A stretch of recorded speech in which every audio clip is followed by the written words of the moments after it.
તો friends, chapter 7માં જ કણોના તંત્ર અને ચાકગતિમાં દ્રવ્યમાન કેન્દ્રની ગતિ, જે દ્રવ્યમાનના કેન્દ્ર જોયા હતા. હવે દ્રવ્યમાનના કેન્દ્રની ગતિ કેવી રીતે થાય છે, મોશન ઓફ સેન્ટર ઓફ માસની ચર્ચા કરીએ. તો તેમાં જો તમને દ્રવ્યમાન કેન્દ્રની ગતિ છે, એમાં કદાચ પ્રશ્ન પૂછી શકે કે તંત્ર પરનું પરિણામી બાહ્ય બળ એ તંત્રના કુલ દ્રવ્યમાન અને દ્રવ્યમાન કેન્દ્રના ગુણાકારના પ્રવેગ જેટલું હોય છે તેવું સાબિત કરો. તો હવે એ સાબિત કરવાનું પૂછે અથવા તો દ્રવ્યમાનની કેન્દ્રની ગતિની ચર્ચા કરો તો પણ આન્સર એ જ આવશે. તો સૌથી પહેલાં ધારો કે તમારી પાસે M1, M2, M3 up to Mn સુધીના એવા n પદાર્થો છે જેનું દળ અલગ અલગ છે. કયું કયું? M1, M2, M3 up to Mn સુધી. તો લખીએ આપણે કે ધારો કે M1, M2 up to Mn દ્રવ્યમાન ધરાવતા n કણોના સ્થાન સદિશ હશે ને.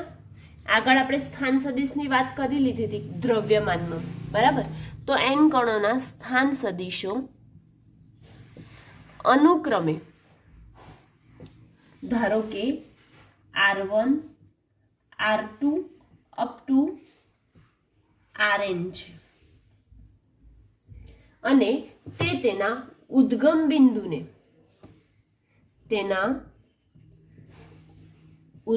બિંદુને અનુલક્ષીને કેન્દ્રના સ્થાન સદિશનું સૂત્ર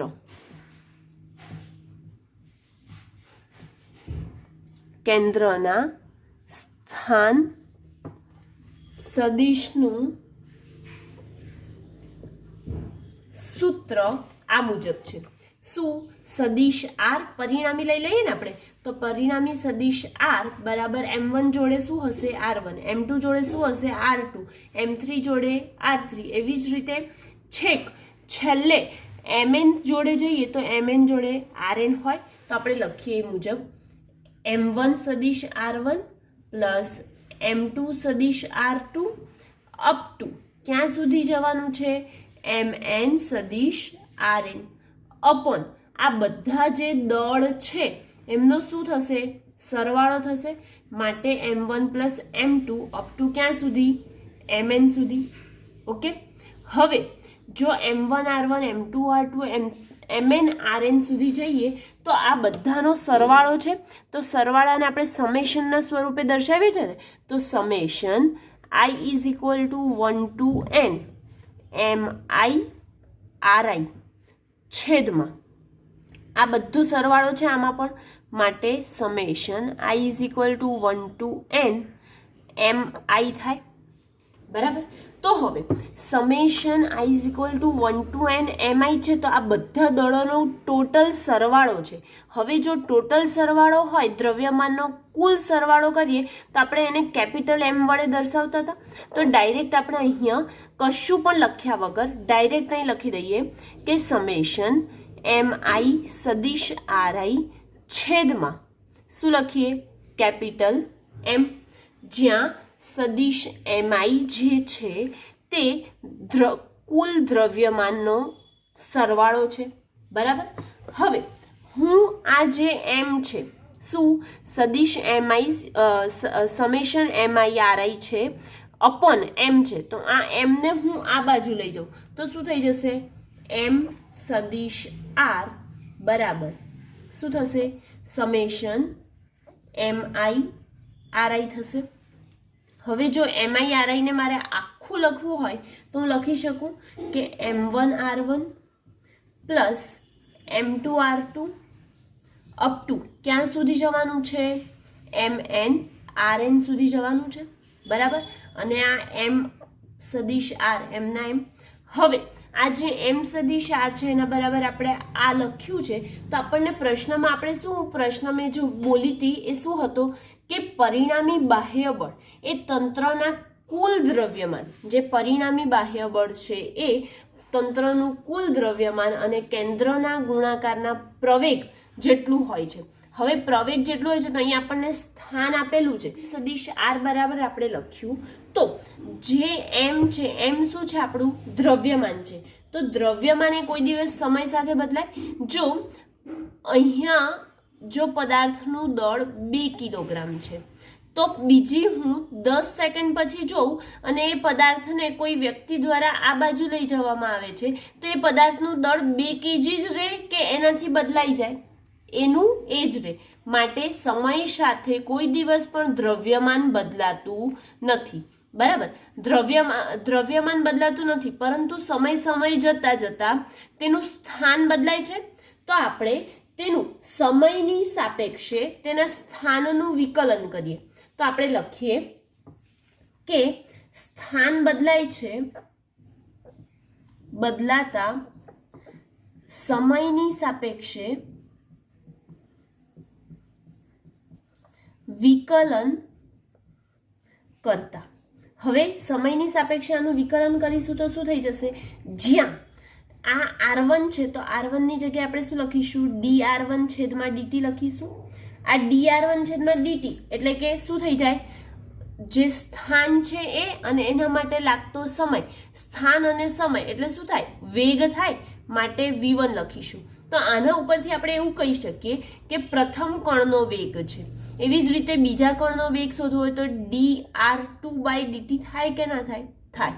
બરાબર, તો dr2 છેદમાં dt એટલે કે આ બીજા કણનો વેગ થશે. એવી જ રીતે જો આગળ વધતા જઈએ તો drn/dt થાય અને હજી આપણો મેઇન પદાર્થ રહ્યો કયો? mr એટલે કે કણોના તંત્રનું જે કુલ દ્રવ્યમાન કેન્દ્ર છે એના માટે. તો એના માટે જો સ્થાન સદિશ, ટોટલ સ્થાન સદિશ કયો છે? dr. માટે dr/dt બરાબર શું થઈ જશે? v થશે.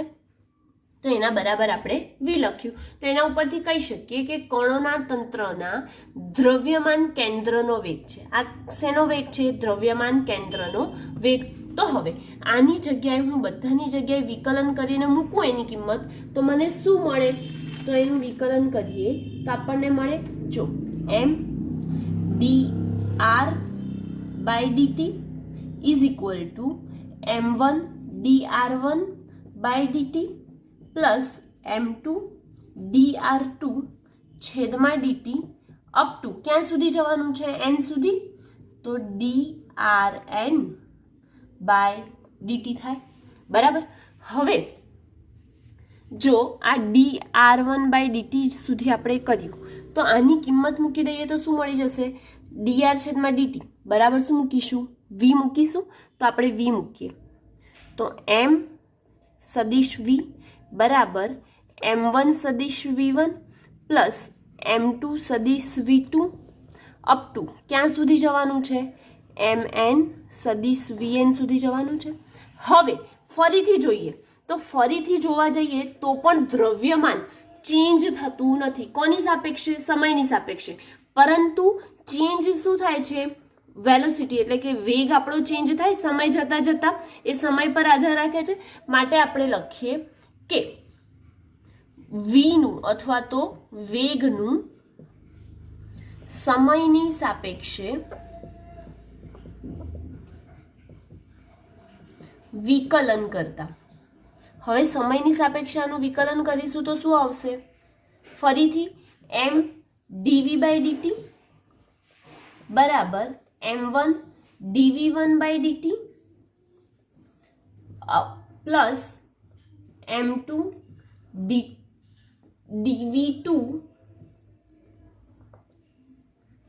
dv2/dt અપ ટુ ક્યાં સુધી જવાનું છે આપણે? mn સુધી. માટે mn dvn/dt સુધી પહોંચીએ. બરાબર, હવે જો dv/dt આવ્યું, dv/dt એટલે શું થાય? વેગના છેદમાં સમય. આપણે સૂત્ર ભણી ગયા છીએ. વેગના છેદમાં સમય એટલે શું થાય? પ્રવેગ થાય. તો આપણને પ્રશ્નમાં એ જ કીધું હતું કે કણોનું જો તંત્ર છે તેમાં કણોના તંત્રમાં આપણે શું મેળવવાનું હતું? તેના પરિણામી બળથી તેનું જે કુલ દ્રવ્યમાન છે તે કેન્દ્રના ગુણાકારના પ્રવેગ જેટલું આવે, એટલે કે જે તેનું કુલ દ્રવ્યમાન છે એના પ્રવેગ જેટલું આવે એવું આપણે મેળવવાનું હતું. બરાબર. તો આના ઉપરથી જો ડાયરેક્ટ લખવું હોય તો શું લખી શકીએ? ડીવી છેદમાં ડીટી એક પ્રવેગ છે તો એના બરાબર આપણે એ લખી દઈએ. ડીવી છેદમાં ડીટી બરાબર એ લખી શકીએ. એવી જ રીતે m1 dv1 બાય ડીટી એની જગ્યાએ પણ શું લખી શકીશું? a1 dv2 બાય ડીટી એની જગ્યાએ a2. એવી જ રીતે છેક n કોણ સુધી જઈએ તો dvn બાય ડીટીની જગ્યાએ શું લખી શકીશું? an લખી શકીશું. આ કુલ જે દ્રવ્યમાન કેન્દ્ર છે એનો પ્રવેગ, પછી પ્રથમ કણનો પ્રવેગ થશે, દ્વિતીય કણનો પ્રવેગ થશે. એવી જ રીતે n સુધી જઈએ તો n માં કણનો પ્રવેગ થાય. બરાબર. હવે આ આટલું પૂરું થયું તો આપણે અહીંયા જોઈએ. જો તમારે ઉતારવાનું હોય તો તમે વિડીયો પોઝ કરીને ઉતારી શકો છો. કિંમત મૂકીએ આપણે આ સમીકરણમાં તો શું થશે? m dv બાય ડીટીની જગ્યાએ એ મૂકીશું તો તેથી m સદિશ a બરાબર શું મળશે? m1 એમનો એમ dv1 બાય ડીટી એટલે કે પ્રથમ કણનો પ્રવેગ થાય. પ્રથમ કણનો પ્રવેગ એટલે એને a1 નામ આપી દઈએ. એવી જ રીતે m2 a2 અપ ટુ ક્યાં સુધી જઈએ છીએ આપણે? n સુધી, માટે mn an થાય. ઓકે. હવે આ જે mn an સુધી પહોંચ્યા તો હવે ન્યૂટનની ગતિનો બીજો નિયમ આપણે ભણી ગયા છે. તો ન્યૂટનની શું હતો? ન્યૂટનની ગતિનો બીજો નિયમ F બરાબર ma આપણે સૂત્ર મેળવ્યું હતું ને. તો ન્યૂટનની ગતિના બીજા નિયમ મુજબ આપણે લખી શકીએ કે m1 સદિશ a1 છે એની જગ્યાએ m1 સદિશ a1 છે એની જગ્યાએ f મૂકી શકીએ, f1. એવી જ રીતે જો બીજા કણનો શોધવો હોય તો m2 સદિશ a2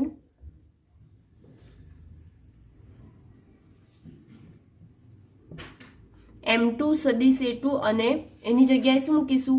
f2. બરાબર. તો આપણે આ કિંમત આ સમીકરણમાં મૂકીએ તો તેથી શું થઈ જશે?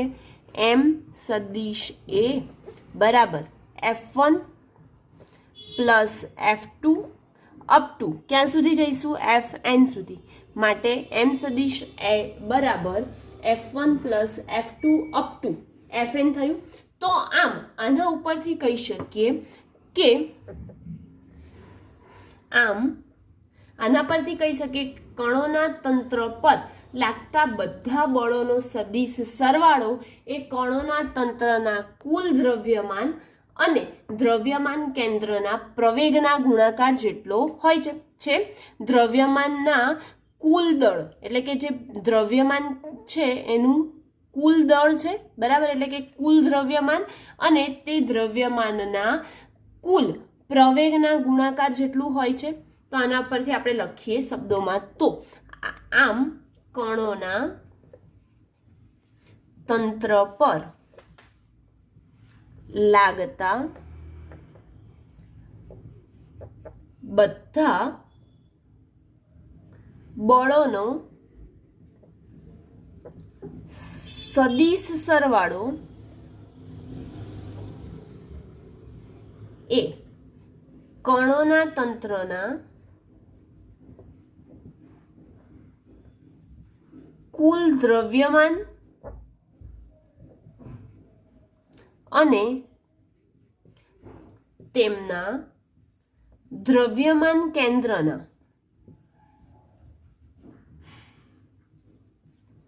કુલ પ્રવેગ જેટલો છે. ઓકે. એટલે કે આ જે પ્રશ્ન હતો એ અહીંયા કમ્પ્લીટ થાય છે. શું કે દ્રવ્યમાન કેન્દ્રની ગતિ કેવી રીતે થાય? તો તેના સદિશ સરવાળો કરીએ તો એ પ્રમાણે થાય. હવે જો દ્રવ્યમાન કેન્દ્રના પ્રવેગના ગુણાકાર જેટલો હોય તો એ તંત્રના પ્રવર્તતા બે બળો હોય. કયા કયા? આંતરિક અને બાહ્ય બળ. તો આંતરિક બળ જે છે એ જોડમાં તો હોય પરંતુ સમાન અને વિરુદ્ધ હોવાથી આંતરિક બળોનું પરિણામી બળ જે છે એ કેવું થઈ જાય છે? શૂન્ય. શેમાં? આંતરિક બળમાં. પરંતુ જે બાહ્ય બળ છે એ શૂન્ય થતું નથી. બાહ્ય બળ જો શૂન્ય થતું નથી માટે આપણે એવું લખી શકીએ આ જે ma આવ્યું બરાબર. તો એમ સદિશ એ બરાબર એફ એક્સટર્નલ બાહ્ય બળ હતું, તો એફ એક્સટર્નલ સ્વરૂપે દર્શાવી શકીએ છીએ. અને આ પ્રશ્ન અહીંયા શું થાય છે, કમ્પ્લીટ થાય છે. કણોના તંત્રનું રેખીય વેગમાન જોઈએ.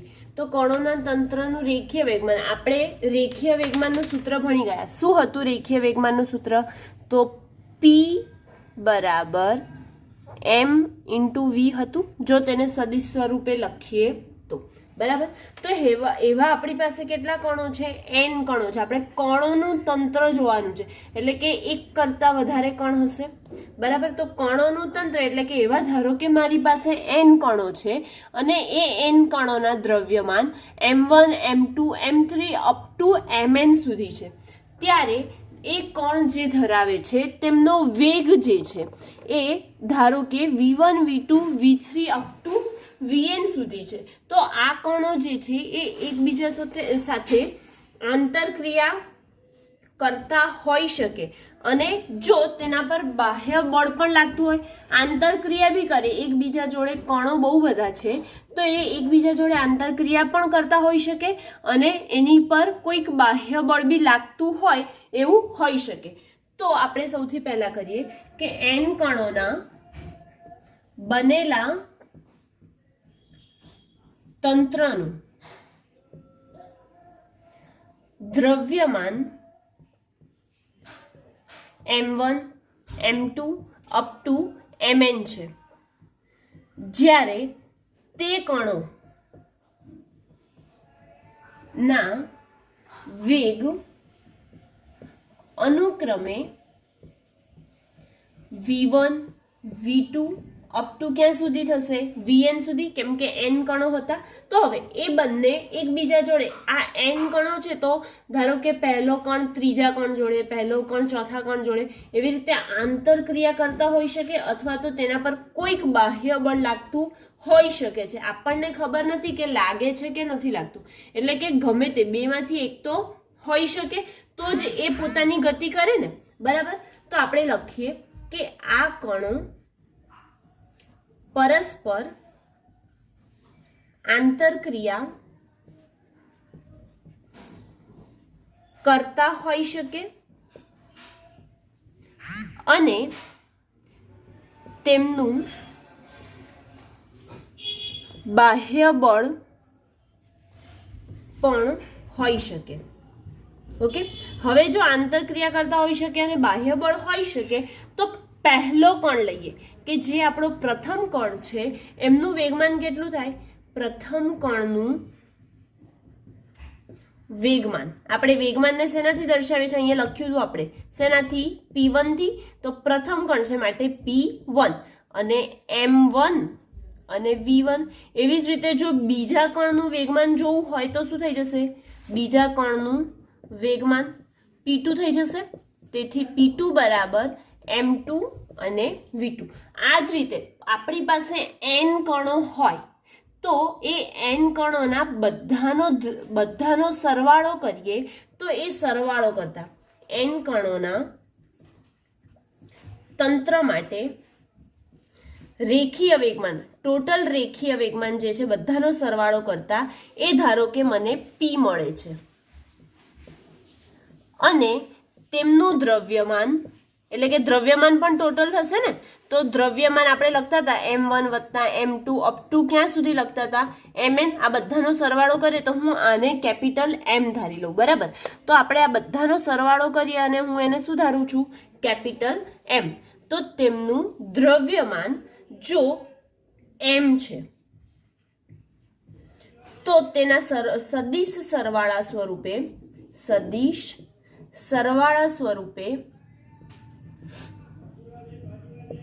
લખતા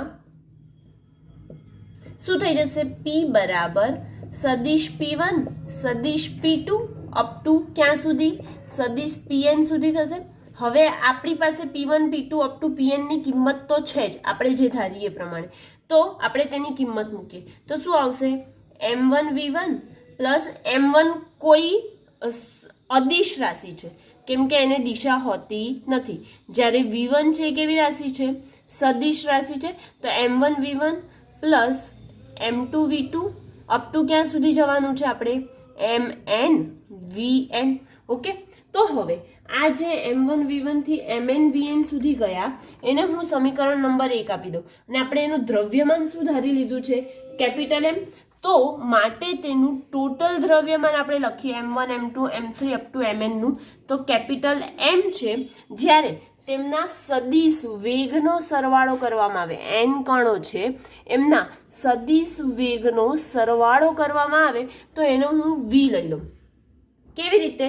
તો જે આપણો કણ છે એ m એ n કણોના કુલ દળ કહેવાશે અને જે દ્રવ્યમાન કેન્દ્રથી સંકેન્દ્રિત થયેલા હોય તેમનો દ્રવ્યમાન કેન્દ્રનો વેગ સદિશ v સ્વરૂપે દર્શાવ્યો. હવે આને હું સમીકરણ નંબર શું આપી દઉં? 2 આપી દઉં. તો ટોટલ કરીશું તો શું થઈ જશે? સદિશ p બરાબર m સદિશ v બરાબર p1 plus p2 up to ક્યાં સુધી જવાનું છે? pn સુધી. હવે આપણે આના આગળની થિયરીમાં એટલે કે જે તંત્રનું જે પરિણામી બાહ્ય બળના લીધે તેના કેન્દ્રના ગુણાકાર જેટલો તેનો પ્રવેગ હતો તેના દ્રવ્યમાન સાથે, તો એના ઉપરથી આપણે લખી શકીએ કે કણોના તંત્રનું કુલ રેખીય વેગમાન એના કુલ દ્રવ્યમાન અને તેના કેન્દ્રના વેગના ગુણાકાર જેટલું હોય છે. શું? ફરીથી બોલું છું, કણોના તંત્રનું કુલ રેખીય વેગમાન એ તંત્રના કુલ દ્રવ્યમાન અને તે દ્રવ્યમાન કેન્દ્રના વેગના ગુણાકાર જેટલું હોય છે બંને ગુણાકારમાં.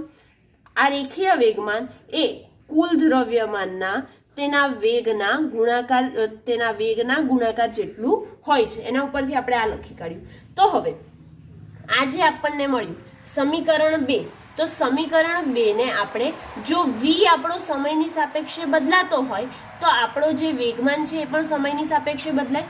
તો હવે સમયની સાપેક્ષે સમીકરણ 2 જે છે એનું આપણે વિકલન કરીએ. ઓકે,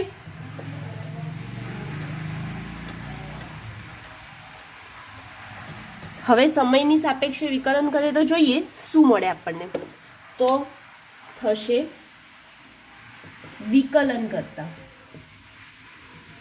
કોનું? તો સમીકરણ 2 નું.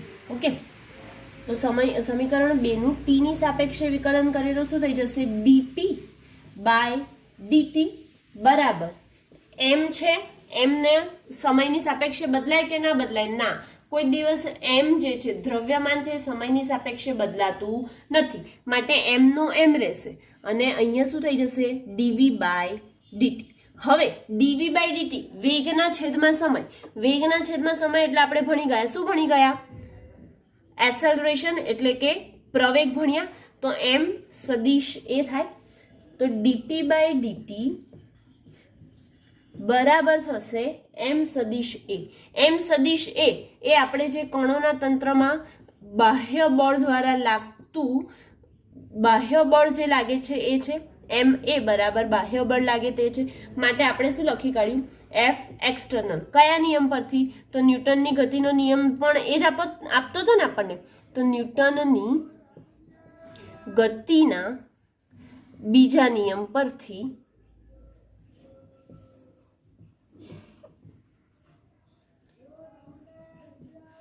કણોના તંત્રનું રેખીય વેગમાન